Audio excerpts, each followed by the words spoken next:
अस्सलाम वालेकुम व्यूअर, मैं हूं डॉक्टर बिलाल इमराना और आप लोग देख रहे हैं हैंडसम माइंड टीवी चैनल। मुझे उम्मीद है मेरे तमाम व्यूअर खैर वाफियत से होंगे और आज हम बात करेंगे कि टेंशन को रियलाइज कराने के कौन कौन से तरीके हैं, हम टेंशन को कैसे ख़त्म कर सकते हैं, कौन सी ऐसी साइकोलॉजिकल टेक्निक्स है कि जिसके इस्तेमाल से हम अपने टेंशनों को मिनिमाइज कर सकते हैं।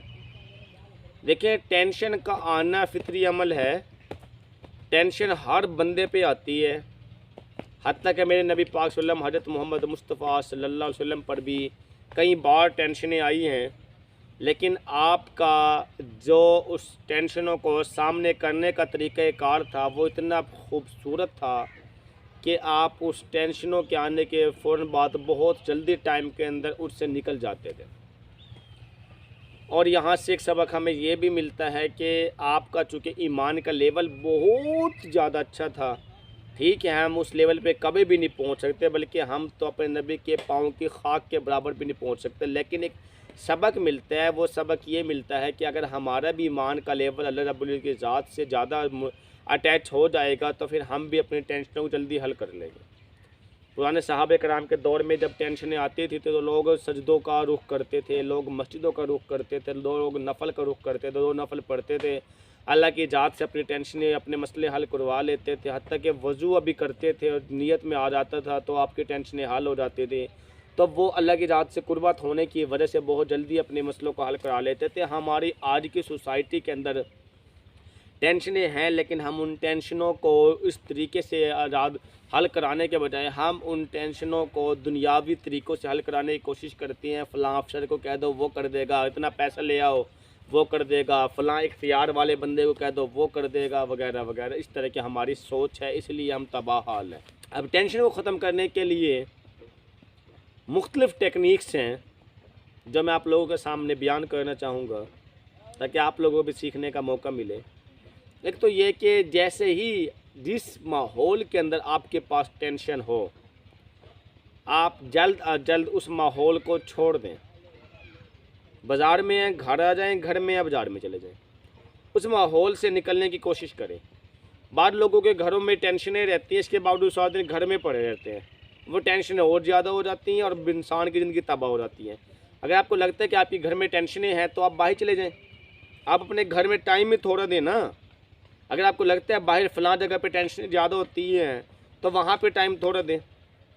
एक जगह बंदे को लगता है कि टेंशनें ज़्यादा होती हैं और फिर मैं टाइम पे थोड़ा नहीं कर सकता, मसले एक दुकान उसको दुकान पे जाकर टेंशन महसूस होती है, उसको लगता है कि मैं दुकान को छोड़ भी नहीं सकता, ग्राहक मेरा ख़त्म हो जाएगा।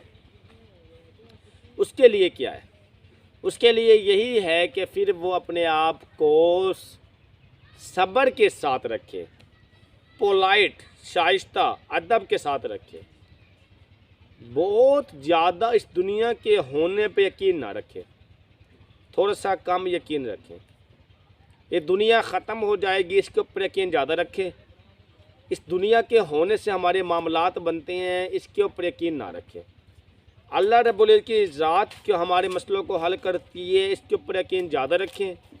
मालो दौलत इंसान की असबाब के अलावा कुछ भी नहीं है, वो मसलों को हल ख़त्म नहीं कर सकते, इसके ऊपर यकीन कम रखें।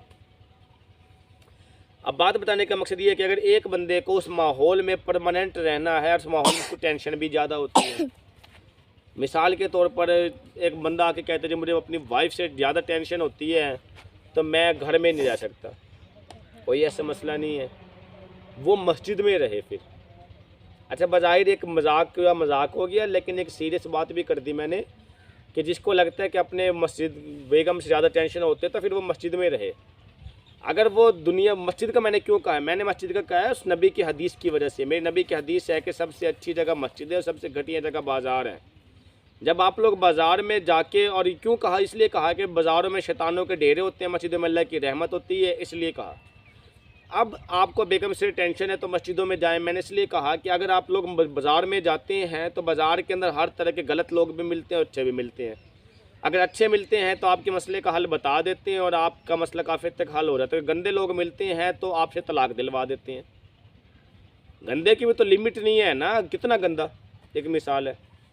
इसीलिए अगर आप लोग बाज़ारों का रुख करने के बजाय मस्जिदों का रुख करते हैं तब वो चीज़ ज़्यादा इफेक्टिव आपके लिए। दूसरे काम आपने ये करना है कि आप थोड़ी सी चाय वाय की चुस्की लें, चाहे वो जहाँ पे भी मुमकिन है। इन्वायरमेंट को आप चेंज करें, फ़ौरन आपने कर दिया, आपको लगता है कि मेरा माहौल थोड़ा चेंज हो गया, मैं उस माहौल से थोड़ा सा निकल आया हूँ।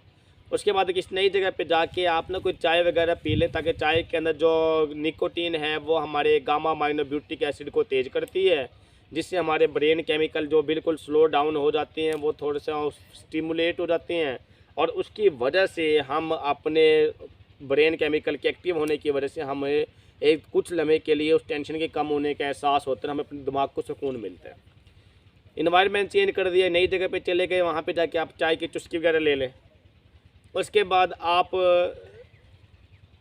नाथ थेरापी यूज़ कर लें। अब नाथ थेरापी क्या चीज़ है? नाथ थेरेपी से मुराद ये है कि लोग तो song therapy, dance therapy use करते हैं ना, कि बहुत ज़्यादा डांस करते हैं, बहुत ज़्यादा गाने सुनते हैं, इसलिए अपने टेंशन को भगाने के लिए। आप नाथ थेरेपी का इस्तेमाल करके देखिए, आपको लगेगा कि जो नाथ थेरेपी है वो तो डांस थेरेपी से भी ज़्यादा इम्पॉर्टेंट है। आपको अपने मोबाइल में किसी ऐसी जगह पे, अगर आपके पास मोबाइल ही सादा है या नहीं है, तो किसी ऐसी जगह पे जहाँ पे नाते सुनना आपके लिए मुमकिन हो, किसी दोस्त वगैरह के पास आप वहाँ जाएं, उसको कहें कि यार मुझे ना नातों वाला फ़ोल्डर खोल के दे दे, या ऑनलाइन है तो वहाँ से सुन ले चले, ठीक है। अगर आपके अपने मोबाइल में है तो जब आप अलग हो गए एनवायरनमेंट को छोड़ के, चाय की आपके सामने आ गए, फिर आप नाते निकाल लें और नाते सुनने शुरू कर दें। जब आप नाते सुनने शुरू कर देते हैं तो आपकी कैफियत चेंज होने शुरू हो जाती है। 10-15 मिनट के बाद आपको लगता है कि आप टोटली तौर पे बदलते जा रहे हैं। 20-25 मिनट के बाद आपको लगता है कि आप उस माहौल से बिल्कुल निकल गए हैं। आधे घंटे के बाद आपको लगता है कि आपकी लाइफ में कोई टेंशन है ही नहीं। क्यों? क्योंकि वो आपका दिल की कैफियत को, दिमाग की कैफियत को, दिमाग के न्यूरोट्रांसमीटर्स को, हार्ट की वेन को, हर चीज़ को बैलेंस करती है, जो ये नात के अल्फाज होते हैं जब आप उसको सोचते हैं। जब आप इस काम को करते हैं, नाथ थेरेपी को यूज़ करते हैं, उसके बाद अब आप लोगों ने परमानेंट अगर उसे जान छुटानी है तो आप अपनी नींद को थोड़ा सा वास्ट कर लें, नींद को थोड़ा नींद को थोड़ा ज़्यादा कर लें। नींद को ज़्यादा करने से मुराद ये है कि आप कुछ देर के लिए ना सुकून ले लें, आप घंटा आधा घंटा रेस्ट ले लें। और वो रेस्ट लेने के अंदर आपने करना ये है कि रेस्ट सिर्फ इसको नहीं कहते कि आपको नींद ही आए, नींद का नाम भी रेस्ट होता है। आपने इस तरह से सोना है कि उस दौरान आप कोई आपको तंग ना करे, कोई आपके मोबाइल वगैरह की टेंशन ना हो, उसके ऊपर बार बार अलार्म ना बजे, कोई और इस तरह की बात हो ना, आप ना हो, तो फिर आप इजी हो कि आप पीछे को बिल्कुल ढीला छोड़ दें और रिलैक्स होकर लेट जाए। आपको चाहे नींद आए चाहे ना आए, 15-20 मिनट के लिए आप लेटे रहें, उसके अंदर आपको काफ़ी हद तक अपने अंदर तब्दीली महसूस होना शुरू हो जाएगी। फिर बाकी आपने करना ये है कि आप ज़्यादा से ज़्यादा जो बाकी टेक्निकें हैं, जो मैंने अपनी दूसरी वीडियोज़ के अंदर भी बताई हैं कि मुख्तलिफ़ तरह की और टेक्निकें होती हैं टेंशन से निकलने की, कि जिसके अंदर आप प्रॉपर तरीके से अपनी एक्सरसाइज करें, वॉक का मामूल बनाएं बाकायदगी के साथ, आप अपने बैलेंस को, डाइट न्यूट्रिशन को बैलेंस रखिए, अच्छी चीज़ें खाएं, ऐसी चीज़ें ना खाएं जो एसिडिटी वाली हो, वो भी आपके ब्रेन केमिकल को ख़राब कर डिस्टर्ब करती हैं, एसिडिटी ज़्यादा करती हैं, जिसकी वजह से आपके ऊपर दिमाग का बोझ और ज़्यादा महसूस होता है, ठीक है। बैलेंस डाइट को कर दें, वॉक का मामूल बना लें, वज़ू वगैरह बार बार करें, मुंह वगैरह बार बार धोएं, ताकि आपको फ्रेश मसाम खुलें आपके, ठीक हो गया। और सजदा बार बार करें, लंबा सजदा करें, ताकि आपके ब्रेन को, बारीक कैपिलरीज को ज़्यादा से ज़्यादा ब्लड पहुँचे, ठीक हो गया, आप अपने आप को ईजी महसूस कर सकें, ठीक है। रात को इन टाइम सोएं, जल्दी सोएं, नमाज के फ़ौरन बाद सोएं, ठीक है। और आप मैक्सिमम आप अपनी नींद पूरी करें। जब ये सारा कुछ आप एक टाइम के अंदर चलाते हैं तो आपको काफ़ी हद तक महसूस होगा कि वाकई ही आप काफ़ी हद तक इम्प्रूवमेंट की तरफ आ गए हैं। मुझे उम्मीद है कि ये वीडियो देखने के बाद ना सिर्फ आप अपनी बल्कि दूसरों की भी मदद कर सकते हैं। और अगर ये वीडियो आपको अच्छी लगी हो तो आप लोग अपने दोस्तों में शेयर करें, हमारे चैनल को लाइक करें, सब्सक्राइब करें, बेल आइकन को दबाएं, ताकि बर वक्त आप लोगों तक हमारे तमाम वीडियो मौसूल हो। अपना ख्याल रखिएगा, इजाज़त दीजिएगा, अल्लाह हाफ़िज़।